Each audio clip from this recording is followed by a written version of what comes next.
নিশ্চয়ই যারা বিশ্বাসীদের মাঝে অশ্লীলতার প্রচার প্রসার করতে চায় তাদের জন্য আমি মর্মন্তুদ শাস্তি প্রস্তুত করে রেখেছি, দুনিয়াতেও রেখেছি, আখিরাতেও রেখেছি। ঘোষণাটা কার?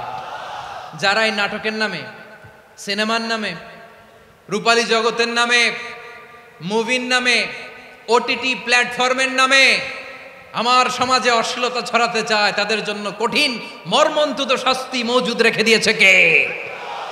ও আমার বোনেরা, এখনো আপনি জাগবেন না? এখনো আপনার চিন্তার দুয়ারে এখনো নাড়া পড়ে নাই? ওরা আপনাকে উলঙ্গ বানাতে চায়, ওরা আপনাকে আইটেম গার্ল বানাতে চায়। এজন্য ইসলাম অশ্লীলতাকে হারাম করেছে। হারাম। ইসলাম বলেছে যোজন যোজন দূরে থাকো, ওরা বলে না কাছে আসো, কাছে আসার গল্প, ক্লোজ আপ ওয়ান, কাছে আসার গল্প আছে না নাই? চট্টগ্রামে তো এগুলো নাই মাশাআল্লাহ। হ্যাঁ,